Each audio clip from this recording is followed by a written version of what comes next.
In previous videos, we've talked about the idea of using object-oriented programming concepts to help us make our code more atomic, such as separating styles from one another based on context and purpose. In this video, we're going to build on this and take a look at extending classes.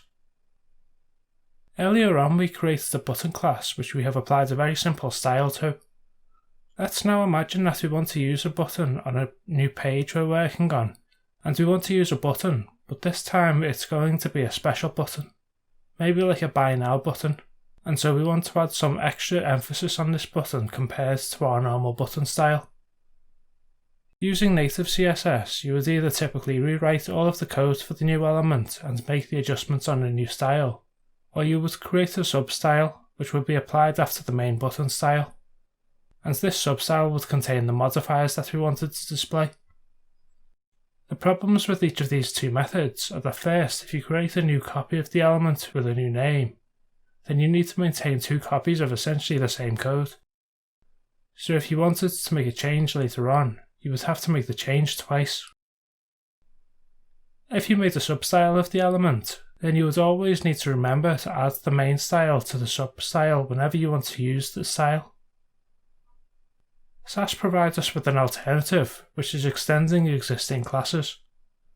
This means that we have the opportunity to create completely unique names for our classes, and we don't need to worry about ensuring that we have both the main and substyles in place whenever we want to use them, nor do we have to worry about maintaining two copies of the same style.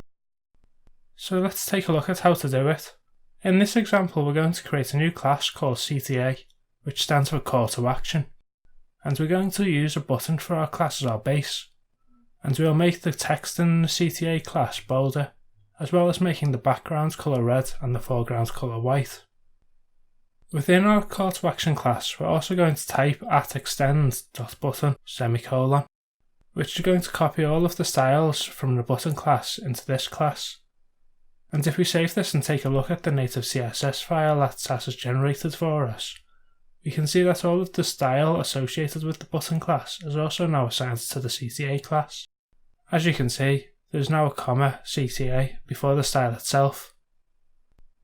Now we did say that we wanted to modify the basic class to make the text bolder, the background red and the colour white. So let's do that by adding these properties below the extended style. Remember that CSS works top down and overwrites styles. So to overwrite any style within the normal button class, the new properties need to be below the extended properties.